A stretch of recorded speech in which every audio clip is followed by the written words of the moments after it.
د شمشاد نړیوال ټلویزیون مینوالو، زه نزار یوسفزی ستاسو د خوښې په خپرونه کې چې نوم یې دی زما د لرې وطن یاره. په دې خپرونه کې تاسو ته سلامونه او نیکې پیرزونې وړاندې کوم. ګرانو کتونکو، څنګه چې تاسو ته پته ده زما د لرې وطن یاره په دې خپرونه کې موږ په متحده عرب اماراتو کې د میشته پښتنو ژوند جواک، د هغوی هلې ځلې، د هغوی د ژوند ځینې رنګونه، ځینې اړخونه ستاسو لپاره راړو. نن موږ د رسول خیمې نه هم د رسول خیمې ښار نه لرې رمز ته راغلي یو. دلته کې دا خپرونه زموږ د ډېر خوږ او ګران ملګري احمد سلطان او د ده ملګرو را جوړه کړې ده. نو دلته راغلي دلته ګڼ شمېر کې پښتانه راجمع دي، شاعران هم پکې شته، د ټنګ ټکور بندوبست او تاویه هم دوی ستاسو لپاره کړې ده. دوی سره به خبرې کوو چې د دوی د مسافرۍ ژوند سره، د خپل وطن، د خپلې خاورې په حواله دوی سوچ سره، د فکر سره، راتلونکو کشالو باندې چې دوی بچو ته د موږ د راتلونکي مستقبل کې موږ ته څه قسمه مسلې راپېښې دي، په هغې باندې دوی څه نظر دی، دا ټولې خبرې به راخلو. نو دوی سره به خبرې اترې کوو. ما سره په خوا کې یو ملګری ناست دی، ده سره خبرې اترې کوو چې دوی موږ ته څه وایي. ستړی مه شې وروره، په خیر. وعلیکم السلام، څنګه حال لرو؟ ښه جوړ یې؟ صحتونه مزاجونه ښه دي؟ الحمدلله، شکر ده. ستاسو نوم دی؟ خان سید.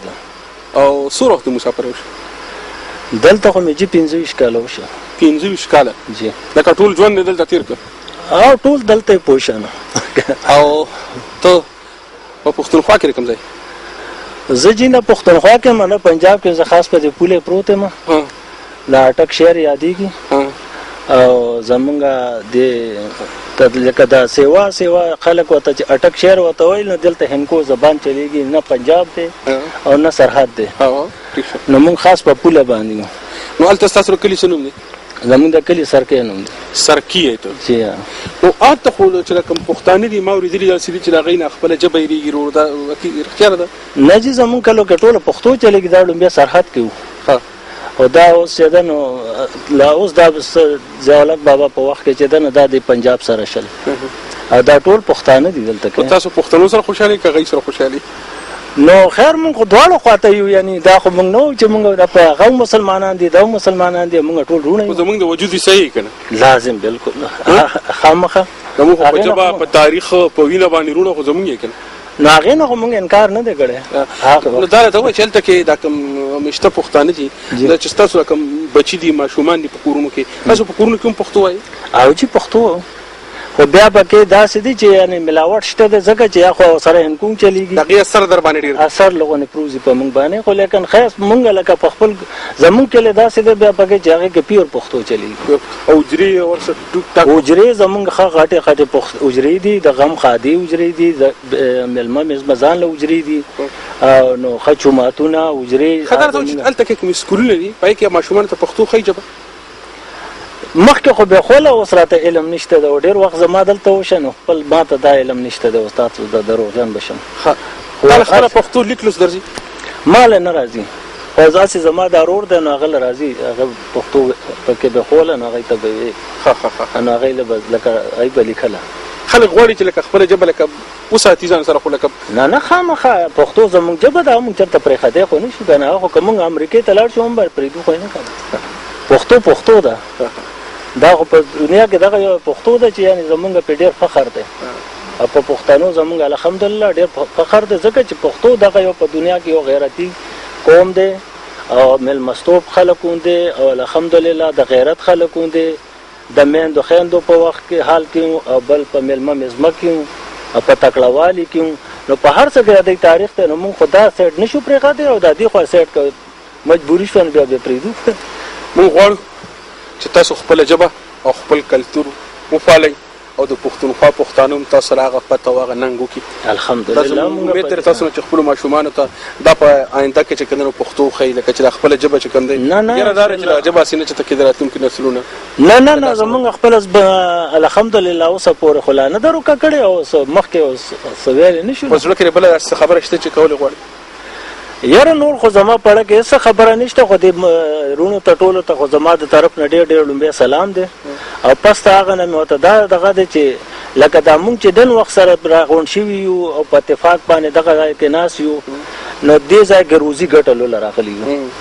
نو مونږ وایو چې څنګه اتفاق دلته کې مونږ یو بل سره مینه او محبت او په اتفاق راغلي یو او ناست یو، نو چې دغه شان مونږ په پاکستان کې وکړو کین یو بل سره خو یو بل سره را نږدې شو، د یو بل دوک، یو بل درد او اتفاق. نو زه وایم چې انشاءالله دا تماکې او دا بدکاریانې او دا غلاګانې او دا شیزونه به روک شي او زمونږ اتفاق په اتفاق باندې پاتې شي. نو محبت لکه په دنیا کې زه وایم چې ښه شی دی، لوی شی دی او اتفاق روغ شي. چې څنګه دلته زمونږ دارونه چې دی نو د بل مخکې لکه سر ښکته کړی وي، نو که هلته یو ورور ورته داسې لغونې زوروره خبره وکړه سر یې ښکته کړه، نو زه خو وایم چې څه کم به ومونې شي او خدای به له اجر وورکړي او خپل ملک به هم پرې سم شي. ډېره مننه ستا د دې درنو خبرو. الله خوشحاله ساتنه. دې ملګري خو ډېرې درنې خوږې خبرې وکړې او ډېر خوشحاله کړم چې په چرچ کې کوم پښتانه دي مونږ سره خدا یاره وه چې هغوی خپله ژبه او خپل کلتور د لاسه ورکوي. خو دی وایي چې هلته مونږ خپلې حجرې، خپل جوماتونه، خپل دود دستور، خپله پښتونولي هم ښه ټینګه ساتلې ده او دی په خپله ژبه هم ډېر مین دی. نو دا ډېره د اطمینان خبره ده.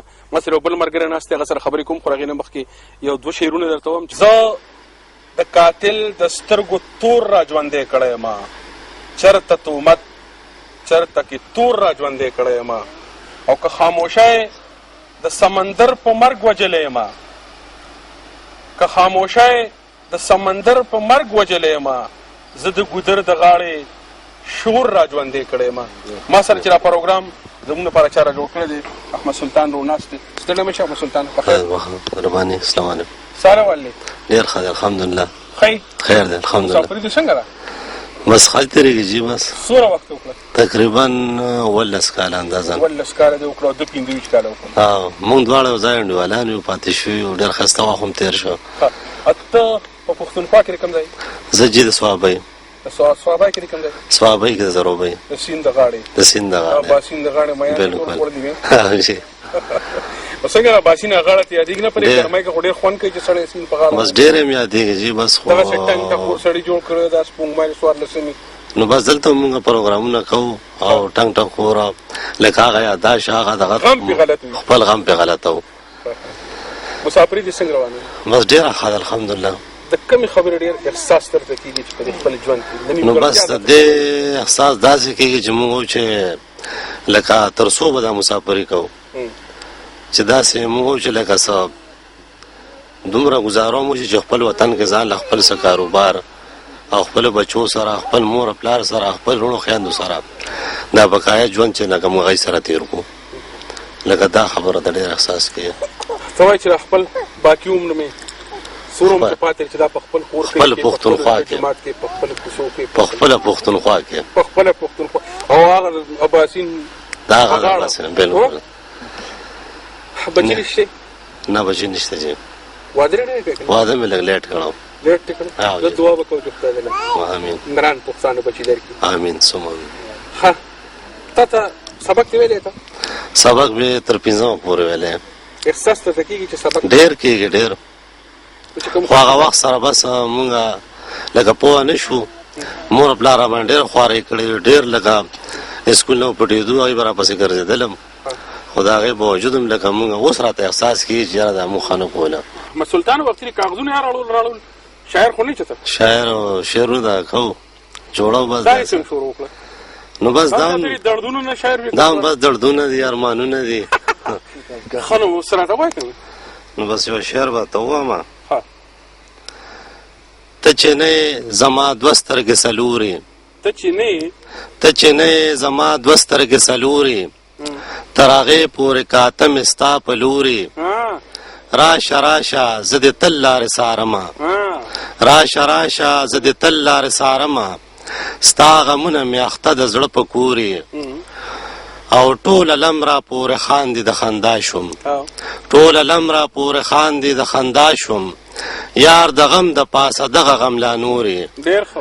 او چرته لاړې د زړه سره چې رانغلې، چرته لاړې د زړه سره چې رانغلې، څه خواږه خواږه دردونه مې دې زورې.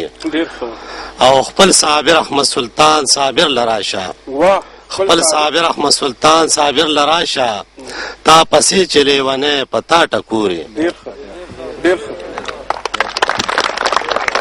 ډېره مننه احمد سلطان. په زړه کې بل څه خبره شته چې کولی غواړې؟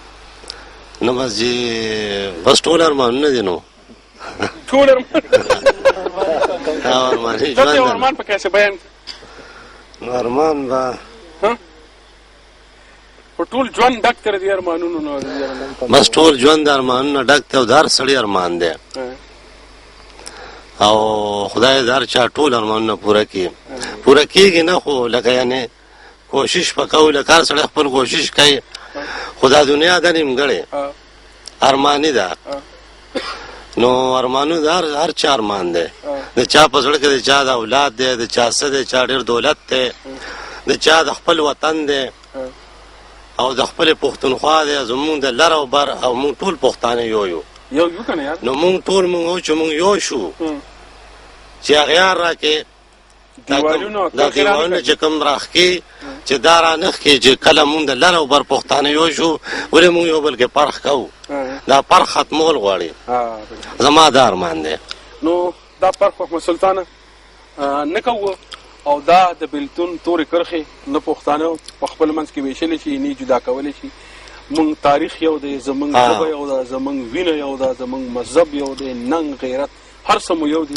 مونږ یو به یو د شمشاد دغه فریکونسۍ دا لغونې مسله ده نو مونږ ججي دا لکه مونږ ته دا مسله ختمه شي وایي چې ډېر ملګري وایي چې مونږ لکه دا فریکونسۍ لکه لومبیا دا کړې وه او بیا مونږ دا ډش والا راغواړو نو هغه هم زموږ نه پیسې اخلي او بل هغه راځي هم نه په هغه موقع باندې داسې یو پروګرام چې هغه مونږ ګورو هغه مونږ نه پاتې شي نو پسې مونږ خفه یو لکه دغه زموږ دا پروګرامونه دي د شمشاد دا نو دا مونږ د مخکې ورځو کې دغه کړو نو لکه بعد دا سیرۍ ملې راله بیا هغې نه چې مونږ سیټینګ وکړو نو لکه هغه مونږ ته سیټ نه شو نو زموږ دا یو مسله لکه دا حل کول غواړي چې د خدای طرفه فریکونسۍ مسله به مونږ دا به تاسو حل کوئ ځکه چې دغه ده ډېره مننه ستاسو ډېره مهرباني د ورور د سیلای خبره کړو سیلای زمونږ چترای ډیشونه وخوځئ راوخوځئ دا د خدای طرفه تاسو په لږ درنې ګټې کېدی بیا به نه خوځي او فریکونسي زمونږ دا ساعت د شمشاد ټلویزیون په شیشه باندې به تاسو ته ښکاري دغه زمونږ فریکونسي ده تاسو په خپلو